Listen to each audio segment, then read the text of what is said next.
Qué gusto volverlos a encontrar. Gracias por la oportunidad de la plática, de la conversación, del análisis. A mí me da mucho gusto siempre recibirte en este centro de operaciones. ¿Qué es tu centro de No, operaciones? hombre, Entre semana podcast, la temporada 3, el capítulo 2 y nuevamente a todos los temas de la aquí gente. estamos. Muchas gracias, Miguel. Vamos a darle Hay que varios. hay una buena ensalada. Una buena ensalada. Sí, sí hay bastante carnita, ¿no? ¿Cómo te ha ido? No te he preguntado eso, Neto, porque siempre vamos directamente al grano, pero ¿cómo te ha ido? Mira, muy bien, Sí, haciendo lo que me gusta, tú Leye- sabes. leyendo noticias, así de que, Leer noticias es un gran vicio, pero pues, sí, es un buen ¿no? vicio, diría yo, por Sin duda. decirlo de algún modo, ¿no? Oye, vayámonos del último episodio para Ah, de que se han acumulado una serie de temas. Y yo, particularmente, más que analizarlo, te los pregunto, porque la forma en cómo lo piensas y cómo lo observas es muy diferente a cómo lo pienso yo y lo piensan varios. Y a la gente le gusta que le ayudemos a cranearlo. A mí me han dicho, la política no le interesa a la gente en su vida diaria. Yo creo que sí. Yo difiero de eso. De algún modo se enteran. Digo, nos gana la agenda futbolística mundialista. particularmente en este momento, pero es una cuestión que atraviesa toda la actividad de los seres humanos. Y hay que generar. Vayamos de allá para acá para que te lleves a un tema que sucedió precisamente hoy que estamos grabando este episodio. Eh, ¿Tú lo crees que haya intervenido la CIA? ¿Te acuerdas de ese estallido? De esa camioneta que incluso se va grabando y de repente, ¡pum! Y se va de lado. Sí, ¿Habrá sido un dron? mira, yo no lo sé. En las cercanías del AIFA. Lo que sí puedo decirte es ese acontecimiento, ese estallido de una camioneta cerca del AIFA. No tenemos evidencia, pero hubo un rumor mediático en los Estados Unidos al respecto, una. Y dos, de que los norteamericanos son capaces de eso y de 47 cosas más, absolutamente. Y yo creo que esto viene muy a cuento porque el episodio pasado de lo que hablamos fundamentalmente fue de la situación de 10 políticos mexicanos que han sido señalados por el gobierno norteamericano De de corrupción, de corrupción, narco. de vinculación con el narcotráfico, Que ya el crimen organizado.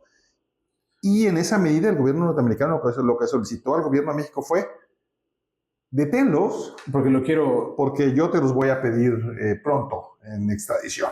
Entonces, ahí se vincula el tema de la camioneta que estalló cerca de la EFA porque pues, se habla de esta intervención que nos lleva también a Chihuahua. Exacto, y que te lleva a la comparecencia de Maru Campos, la gobernadora del PAN, hoy en la fiscalía, y luego quiso revivir que era el tema aquel de con Javier Corral. Exacto, cuando O sea, se vuelve intentó detener a Javier Corral. se vuelve diría yo, una mezcolanza, por decirlo de algún modo, pero si lo puntualizamos y lo traemos de allá, de aquel momento, la CIA operando en México.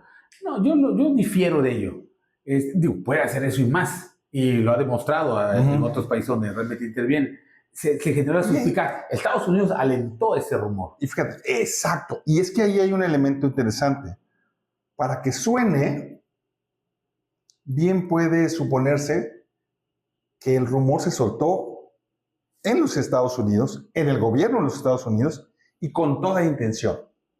No es una filtración accidental, sino con toda la intención sueltan el rumor para generar presión, tensión y preocupación en el gobierno de México. Y le dan carnita a la oposición, por supuesto. No son bolitas de nieve así sí, fíjate, Venga, mira. Y ese es el otro tema que a mí me hace ruido, ver a la gobernadora de Chihuahua, pues citada para comparecer.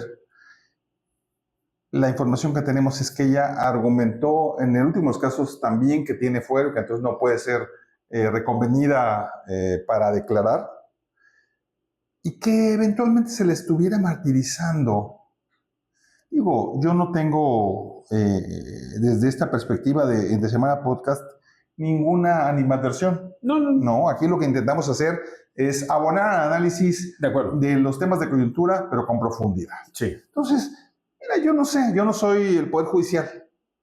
Lo que sí sé es que políticos de poca monta en la oposición pudieran estar pensando que a partir de este escenario en el que Maru Campos es citada a declarar y se mete en un embrollo complejo, que además es desafortunadísimas las entrevistas con Ciro Gómez Leiva, con López Dóriga, desafortunado el escenario, pareciera hasta un montaje para perjudicarla.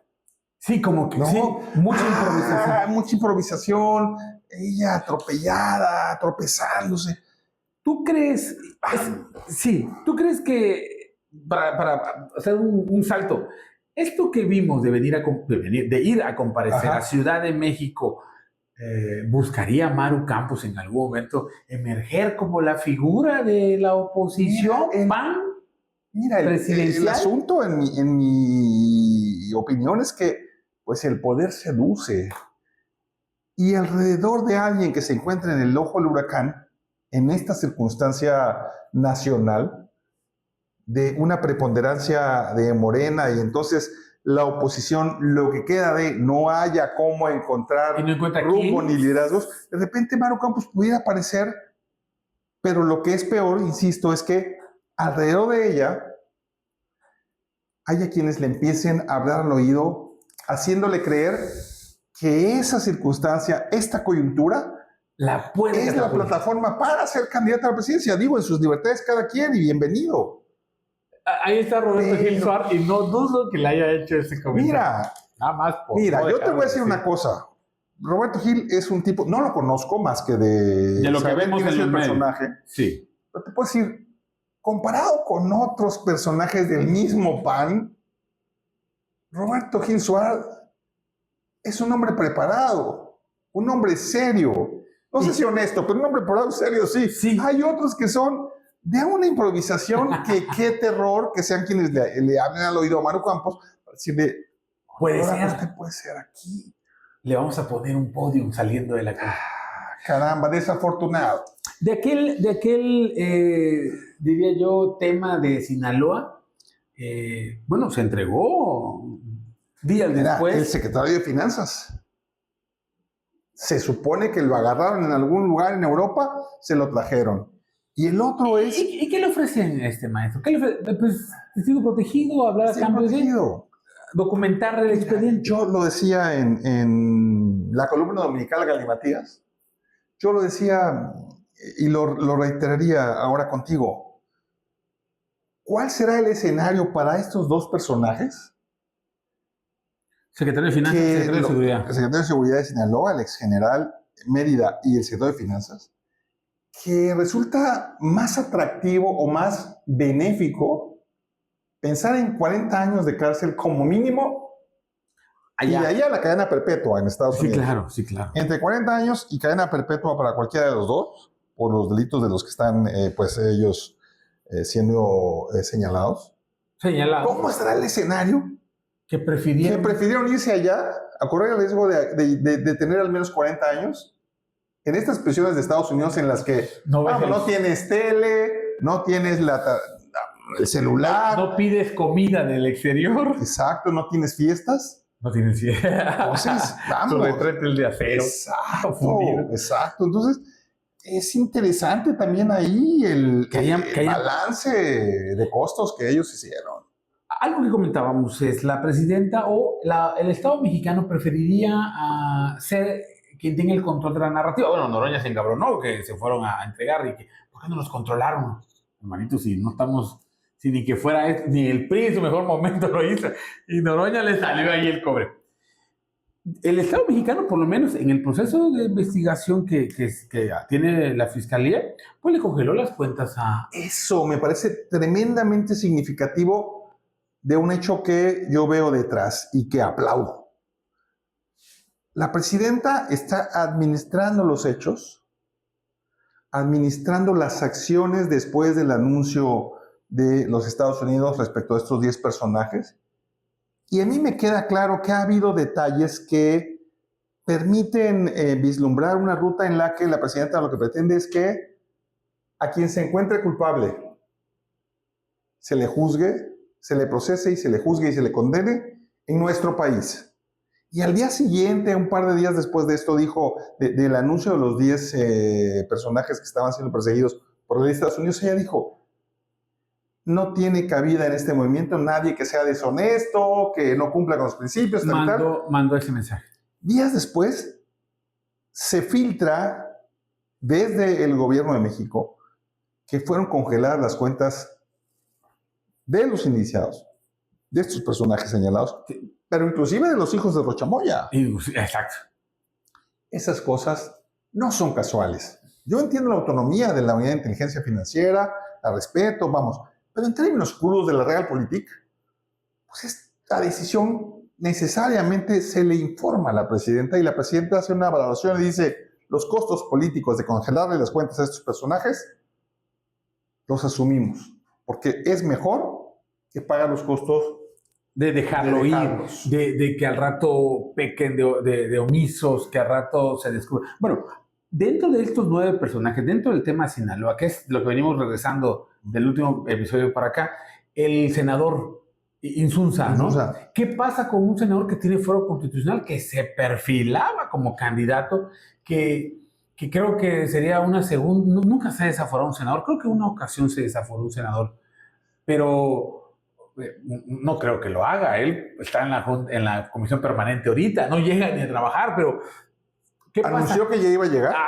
Lo lleva anunciando. Fíjate, a mí me parece interesante también, se filtró por ahí la noticia de que el senador Corral se reunió con él.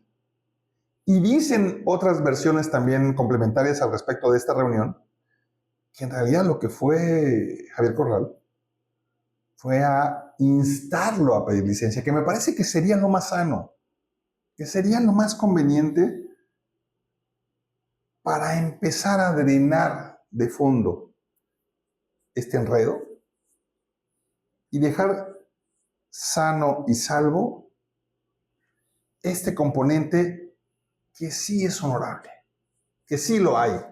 ¿Te refieres en la al Senado? Presidencia, en el gobierno federal, en el gobierno, en el Estado mexicano. La 4T. La 4T. Maestro, tú y yo, digo, no es que estemos recién salidos de la primaria. Hemos pasado muchos temas. Movimiento zapatista, me decías, ¿no? La devaluación del asesinato de Colosio. Ruiz Massieu en ese 94 trágico. La devaluación del 94. Yo en el 94 tenía apenas 4 años. Es decir, pero sí me acuerdo del movimiento zapatista, por supuesto, ¿no? Sí sé que el dólar se fue, luego le llamaron error de diciembre, creo, ¿no? Diciembre, se cargaron entre Salinas y Cedillo el muerto ahí. Estábamos en las postrimerías del TLC. Del Tratado de Libre Comercio, efectivamente. Hemos pasado a Ayotzinapa, 43 estudiantes desaparecidos. ¿Habías visto, y esa es mi pregunta, el asedio del gobierno, o sea, a un presidente como Donald Trump? Bueno, no había un presidente como Donald Trump. Por pronto, pero que los gringos, creo que nuestro máximo referente de estar eran los embajadores. Jeffrey Davidow se la pasó pujando y puyando y se metía en todo y quería que a lo máximo. Pero ya un presidente atacando, señalando a un gobernador y su grupo, negociando la revisión condicionando la revisión del tratado, cambiándole el nombre al Golfo, sí. poniendo aranceles a diestra. No, una embestida de esta naturaleza es absolutamente inédita y desconocida en la historia de México. Un presidente norteamericano con estos alcances es algo que no conocíamos.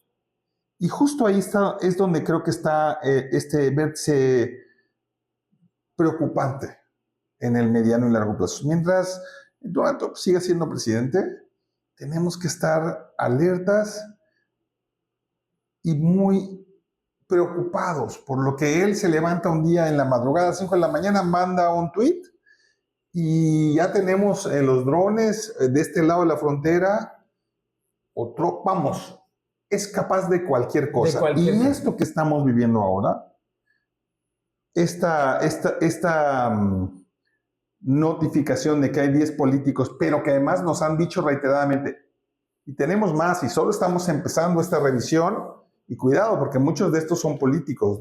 Digo, hay una lista larga de gobernadores, de legisladores, de personajes del gobierno de México en su conjunto, del Estado mexicano, que bueno, tal vez no están pudiendo dormir tranquilos desde que Donald Trump inició esta embestida. Y nosotros tampoco deberíamos de confiarnos. A mí lo que me tranquiliza es que la presidenta ha dado señales muy claras de que no va a cerrar los ojos ante esta circunstancia y que está intentando no un control de daños, pero sí los temas de los mexicanos, incluidos desde luego los de corrupción y deshonestidad, los vamos a resolver en México. Los mexicanos, la mexicanos. ¿Te gusta hasta este momento el manejo de la presidenta? Porque todo el mundo la reconoce fuera. Es que ha sabido lidiar con tremendo alacrán, lo voy a decir así. O sea, ¿cómo le ha hecho? Pues no se le pone de frente, eso me queda claro. Yo no lo haría. O sea, no ganas nada. O sea, si lo confrontaras, si discursivamente entraras en conflicto con él, creo que tiene mucho más elementos México como nación y como lo que tú gustes y mandes, como para decirle, ¿por qué hay consumo de drogas? ¿Sabes? Y el problema, pasará por mi territorio, pero es tu gran mercado, ¿no? Porque yo tengo capos y tú no. Y nos diríamos en un dime y direte. Pero ella lo ha toreado, se hace un ladito, se le presenta cuando le marca y le saca acuerdos y... Hemos dado varios minutos de este episodio a Rochamoya, a Trump, todo alrededor de este suceso tan preocupante. Habla de una presidenta en una ruta correcta para tener el control total de lo que sucede en nuestro país. Y yo le agregaría un par de elementos interesantes que fortalecen esta lectura. El primero de ellos es la determinación madura, sensata, analítica, de posponer la elección judicial para el año 2028. Estaba empalmada con el 2027 y de repente se anuncia, vamos a proponer, ya caminó y va a ser en el 2028. Me parece muy ilustrativo, muy favorable, plausible esta decisión de la presidenta, que desde luego se hace a través del legislativo, pero... Sí, claro, es una propuesta de ella. Falta que veamos un montón de cosas de ese tipo. Mira, ¿no? A mí me parece que es muy interesante. Esto si lo concatenas a los cambios que se han dado en su gabinete, ya hablamos el episodio pasado de algunos de ellos, me parece que ella va retomando algunas intenciones que pudieron haber que pudo haber ella administrado, entendiendo que hay que hacerlo más despacio, pero con paso seguro.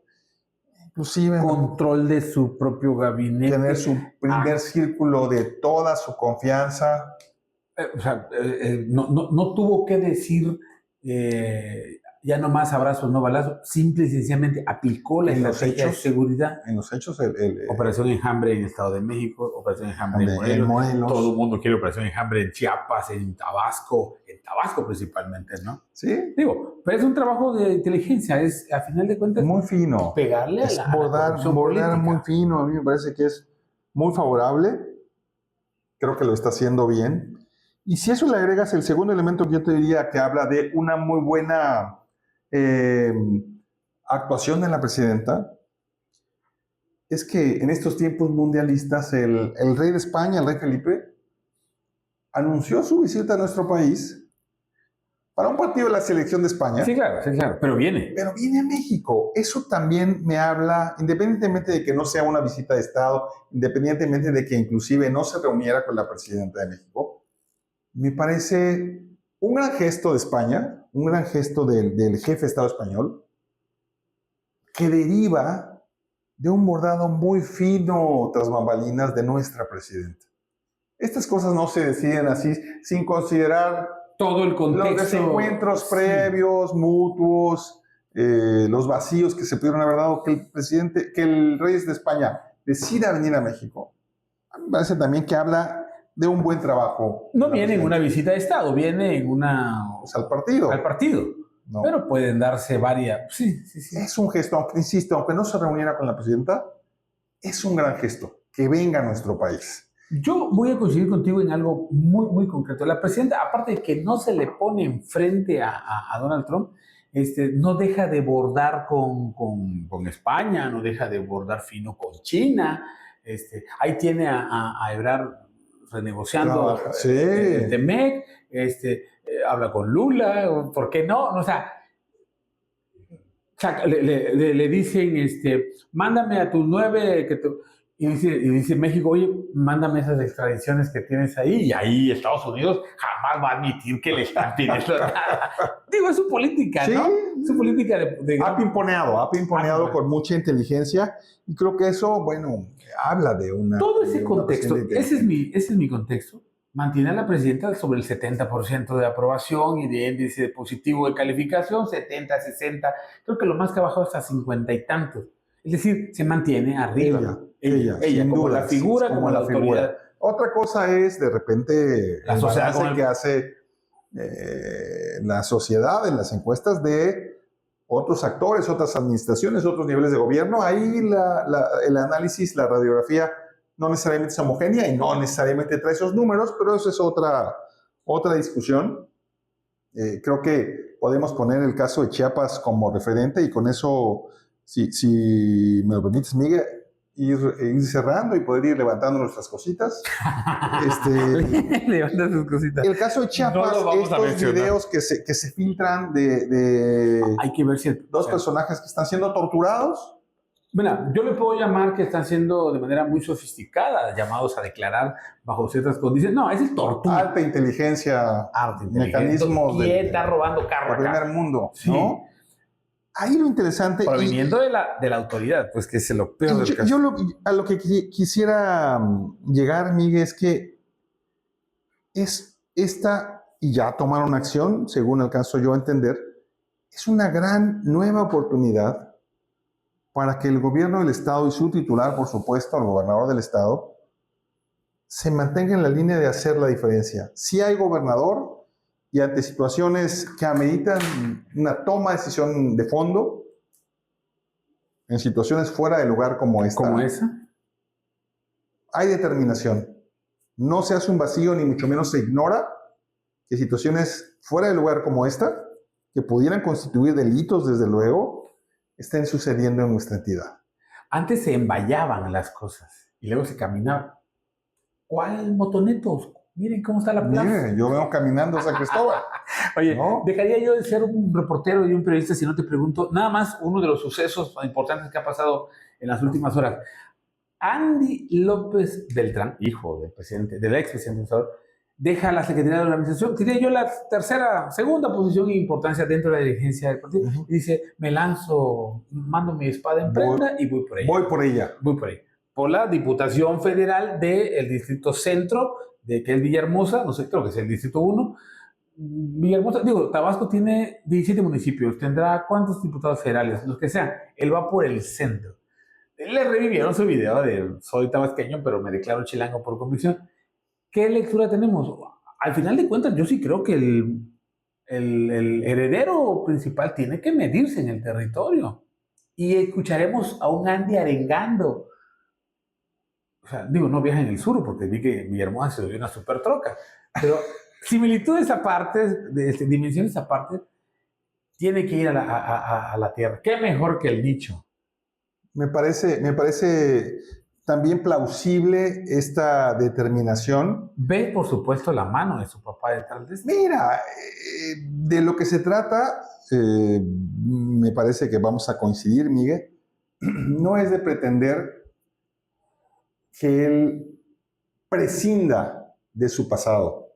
No lo puede hacer. No, y no debe. Es una elección. No es una elección, y tampoco debiera.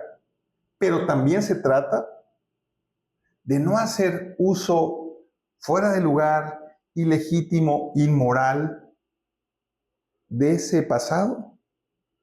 Al contrario, tiene que honrar ese pasado. Sí, y eso no debe ser sencillo. Ser hijo de Andrés Manuel López Obrador, antes que representar una ventaja, dígase lo que se diga, y si han hecho negocios o no han hecho negocios, yo no soy quien. Me parece que el peso moral de ser hijo de ese personaje no debe ser sencillo. Debe ser, al contrario, tremendamente complicado, honrar el legado de su padre en cada paso que da. Complicadísimo. Pero bueno, yo lo que sí creo es que después de tanto hablar de Andy López, lo veremos. Yo quiero escuchar el discurso de Andy arengando, Eso, proponiendo, o sea, eso. imaginando una agenda Y legislativa. ganando una elección. Y ganando una elección. ¿Y cómo la vas a ganar? ¿Por 3 votos? O sea, no va a haber voto de la oposición, vas a llevar todos los votos. ¿Cómo se hace eso? Quiero que me... Oye, y también dejaría yo de ser reportero si no te pregunto qué te parece la idea del diputado Monreal anular una elección por supuesta intervención extranjera. Mira, Me dijeron, ya. ¿Quién revolvió mi pozol si ya estaba clarito? Yo puedo entender las intenciones, puedo entender que hay una explicación, lo cual no significa que yo comulgue con esa determinación. Sí. Me parece que en este caso don Ricardo Monreal es un político que pudiera considerarse eficiente, pero vamos, un buen fontanero a veces tiene que meter la mano. Esa es la mejor analogía. Sí, es la mejor analogía. Entonces, pues yo no sé si me iría a cenar con él. No sé, levanta tus cositas. Vámonos de aquí. Vámonos porque ya se acabó el tiempo. Muy bien, muchas gracias, te agradezco mucho. Nos encontramos en el próximo episodio. Cuando tenga que suceder. Para que no pongamos fechas y no nos carguemos. Más pronto que tarde. Gracias, hasta pronto.